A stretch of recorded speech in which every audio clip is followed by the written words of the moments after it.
On how to get into the headways.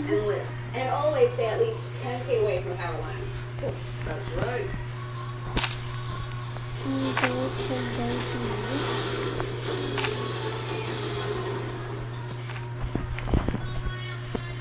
Because something will be. Sorry. Because you need to be level 2 first. Naninibuhan na? Oh. Gusto tayo? Kasama sa cellphone. Ito. Hindi.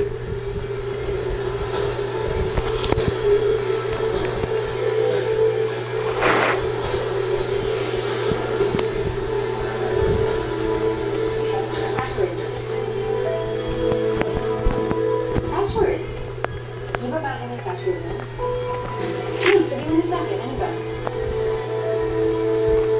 7953. 7953. Hindi ako may mahal para malaman mo na wala talaga akong pinatago.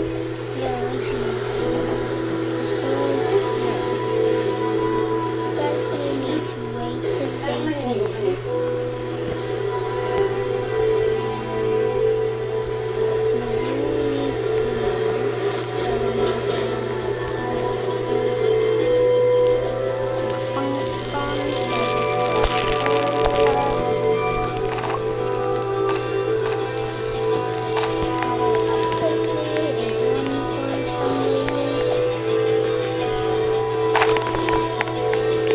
Alam mo, yun yung sinasabi ko sa'yo eh.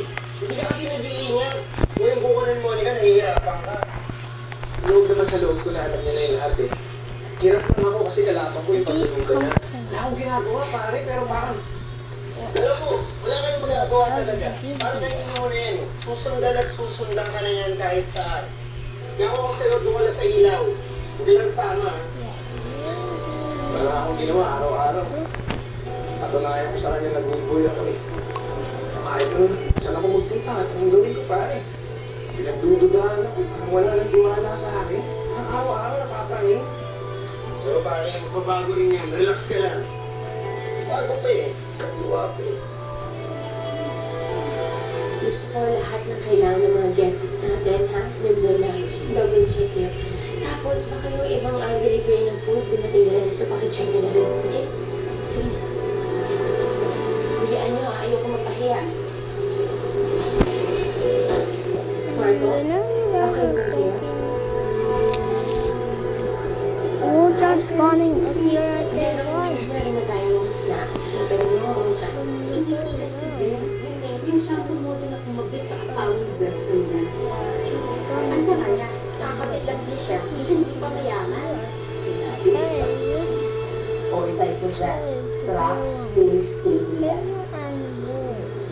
Ganyan? Tapos hintayin mo, magpipig sa iyong network at sasabihin na kung nasa ng asawa mo. Alam mo, ikaw kasi si Monica eh. Pinagtaksilan mo siya. Sa best friend pa niya. Alam mo kung gano'n rin kasalanan sa mga babae yun? Double whammy yun, bro. Alam ko na nga eh. Hinihinga ko lang sa'yo.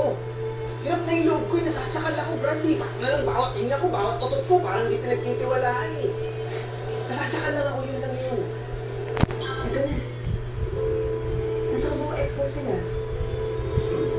Ngayon, tawagan mo. Tapos tanongin mo, tingnan natin kung ano isasagot niya. Guys, can jump. Sige, tawagan mo na.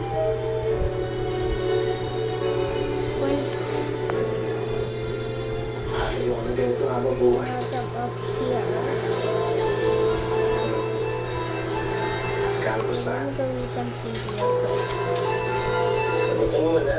Hello? Mahal? Nasaan ka? Dito lang sa may Cubao X, malapit lang dito. Kasama ko si Bradley. This Daddy? open Gusto mo kasabi? Teka lang, ha? table. Hello, Monica? Kapatid ka sa asawa ko? Oo nga. Balik ko lang siya. Hello, mahal. Umuwi ka na maaga, ha? Mas mo ito sa Tama na. One more day, yeah?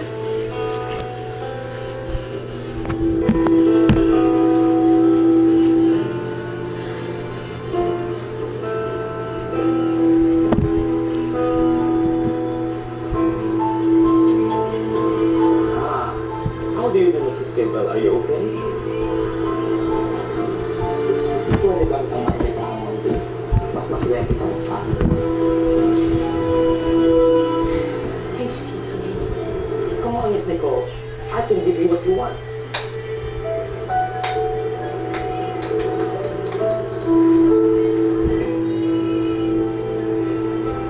Excuse me?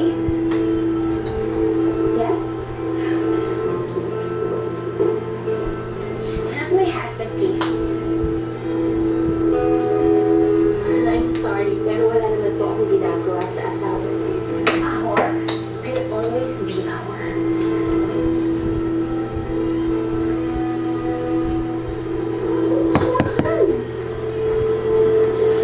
I think you should go now.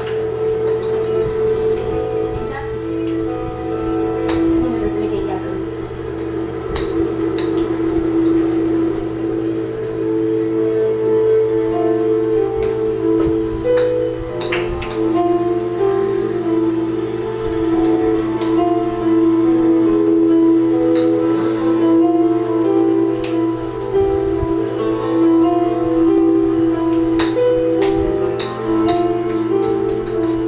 Hi! Meron lang ako gusto sabihin sa asawa niya. Gusto ko lang sabihin sa kanya na hindi niya kilala yung pagkatao ko. At ikaw, wala kang karapatan na gusto. Hindi! Habib Kay! Sige na! Higpitan mo yung kapit mo sa asawa mo dahil baka mamaya sumali.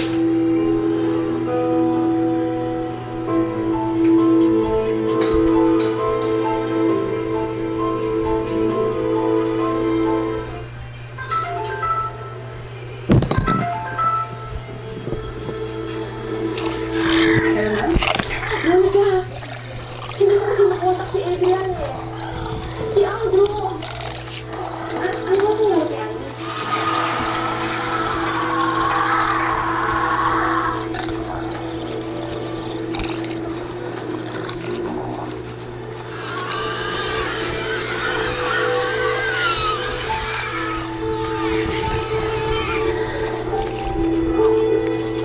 Ano yung nagawa mo dito?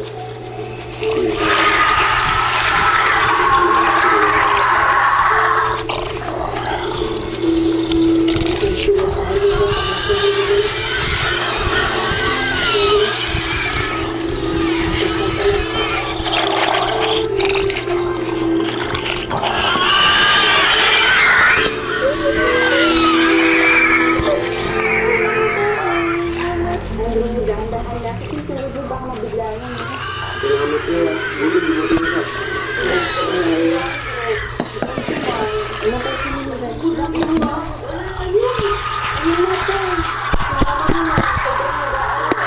Eh, ano naman kasi, Andrew?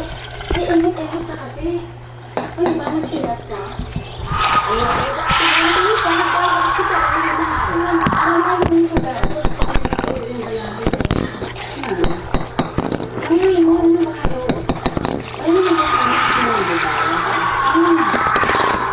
Natanong ko kasi ako kanina eh, kaya ikaw ang tinawagan ko. Pasensya ka na. Alam mo, pinag-iya ako sa nagawa ng anak ko sa'yo, Monica.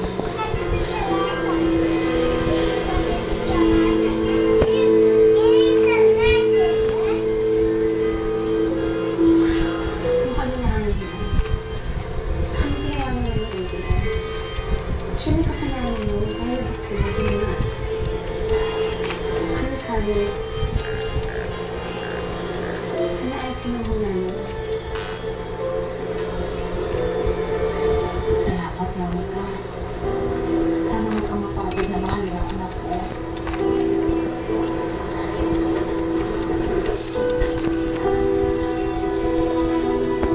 Unlock the traditional ways of playing. Unlock the new Unimed Mobile Captivate. Fast, easy, secure. With Unimed Unlock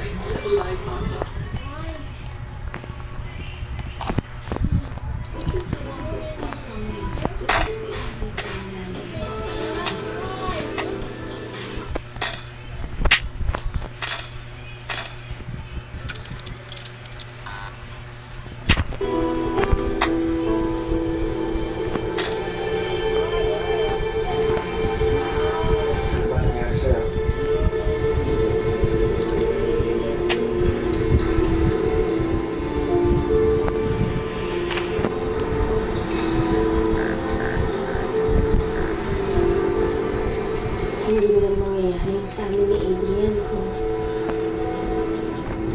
wala silang problema ni Monica. Hindi lang ko yung sarili ko lang. God knows. Hindi lang ko yung sarili ko. Pero hindi ko nagawa.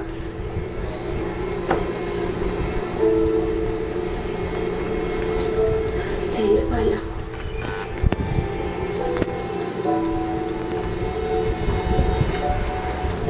Mali. Mali dahil pagmahal ako ng isang lalaking may pamilya na.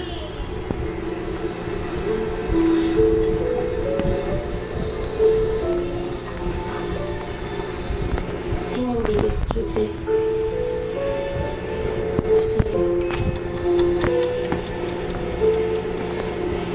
Kasi ba't kailangan ko pa makasakit para lang magmahal?